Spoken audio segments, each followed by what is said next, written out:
sur Atelk avec Abdelkader. Dans l'épisode précédent, on a mis en place les bases du projet PostFlow, la structure, les dépendances et l'architecture générale de l'app.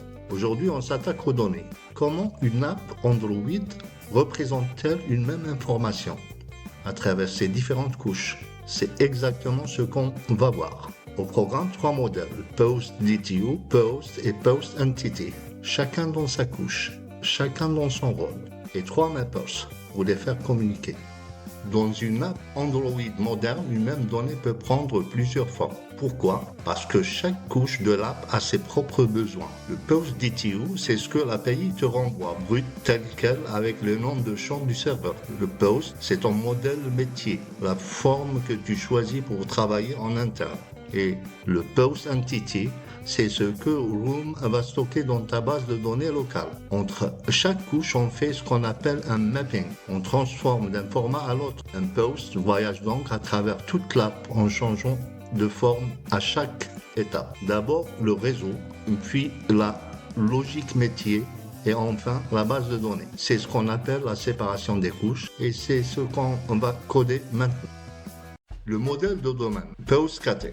On commence par le modèle le plus important. Le modèle de domaine, PostKT, c'est le post que toute l'app va utiliser en interne, dont le UI et le viewModel. On utilise une data class parce qu'on veut comparer des posts par leur valeur, pas par leur référence en mémoire. Ces 4 champs viennent directement de l'API. Un identifiant, l'auteur, un titre et le contenu. Is favorite, ce champ, l'API ne le connaît pas. C'est une donnée propre à notre app. L'utilisateur décide lui-même ce qu'il met en favori. Et enfin, image URL, pas un champ stocké, mais une propriété calculée. On utilise le get pour la générer à la volée depuis l'ID, en l'appelant le service Pixum. Pas besoin de la stocker nulle part, on la recalcule à chaque fois. Ce modèle, c'est donc un mix des données qui viennent du réseau, une donnée qui vient de l'utilisateur et une donnée qu'on fabrique nous-mêmes. C'est ça, un vrai modèle de données. Le modèle distant, PostDTU.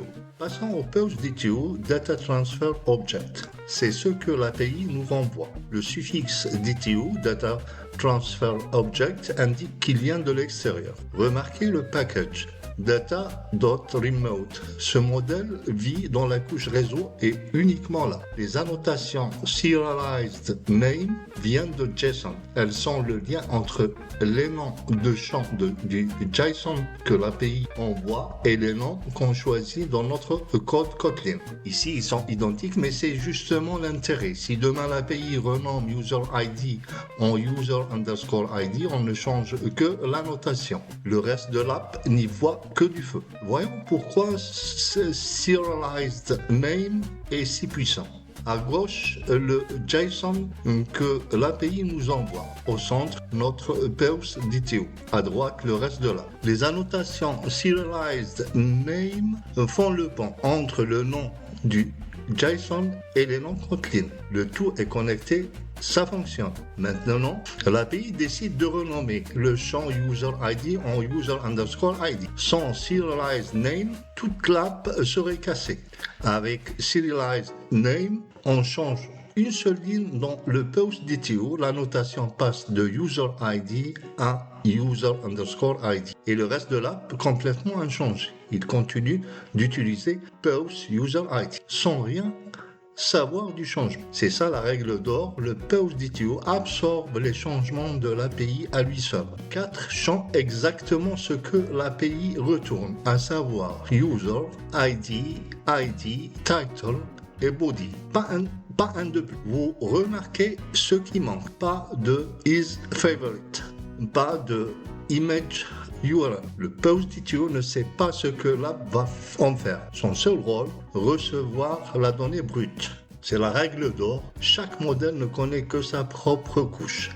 Le modèle local, PostEntity. Et voici le dernier modèle, PostEntity. C'est ce que Room stocke dans la base de données locale. Son package data.local, il vit dans la couche base de données et uniquement là. La notation @entity dit à Room, cette classe correspond à une table dans la base de données. et table name posts, c'est le nom exact de cette table. L'ID est marqué primary key. Room en a besoin pour identifier chaque ligne de façon unique, sans ça pas de base de données. Regardez les champs, ils ressemblent beaucoup au modèle de domaine post. ID, user ID, title, body, is favorite, presque identique. Image URL est absent. Pourquoi? Parce qu'on la calcule à la volée depuis l'ID. Inutile de la stocker en base, on ne persiste que ce qui est nécessaire. C'est la règle d'or de la Post Entity. Elle stocke exactement ce dont l'app a besoin pour reconstruire un post ordinaire, rien de plus. Les mappers. On a nos 3 modèles. Maintenant, il faut les faire communiquer. C'est le rôle des mappers. 3 modèles, 3 couches distinctes. Le réseau, la logique métier et la base de données. Premier mapper, PostDTU vers post. La fonction s'appelle .toDomain. On la reconnaît au point comme une méthode native. On écrit simplement PostDTU.toDomain. Deuxième mapper, PostEntity vers post. Même nom, .toDomain. Mais cette fois, depuis la base de données. Troisième mapper, post vers post entity, dans l'autre sens, pour sauvegarder en base de données. Celui-là s'appelle .toEntity, propre, direct, sans passer par une classe utilitaire. Remarquez ce qui manque, pas de post vers PostDTU. Cette app est en lecture seule. On ne réécrit jamais vers l'API. 3 fonctions, 3 flux, toute la logique de transformation de l'app, rien de plus. Et regroupé dans data.mappers. Un seul fichier, 3 fonctions. La première fonction transforme un PostDTU en post de domaine. Remarquez la syntaxe. PostDTU.toDomain. Le type est écrit avant le nom de la fonction, séparé par un point. C'est ce qu'on appelle une extension de fonction. C'est du Kotlin idiomatique. On n'a pas besoin d'une classe mapper. La fonction appartient au type qu'elle transforme. On la reconnaît facilement. Elle s'appelle directement sur un objet avec un point, comme une méthode native. MyDTU.toDomain, sauf qu'on l'a défini nous-mêmes, en dehors de la classe. Pourquoi ce choix? Parce que ça rend le code très lisible.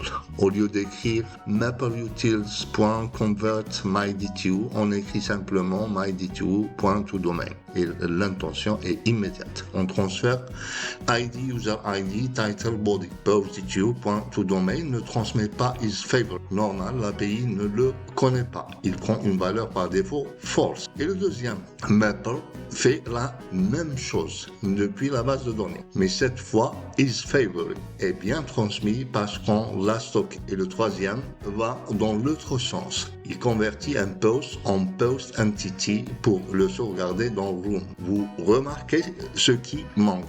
Pas de mapper post vers PostDTU. On ne réécrit jamais vers l'API. Cette app est en lecture seule. Ces 3 fonctions, c'est toute la logique de transformation de l'app. Simple, lisible, testable, unitaire. De poser les fondations de l'architecture de l'app. 3 modèles, chacun dans sa couche. 3 mappers pour les faire communiquer. Et une règle simple, chaque couche ne connaît que ce dont elle a besoin. Dans le prochain épisode, on attaque la couche locale, c'est-à-dire la base de données avec Room.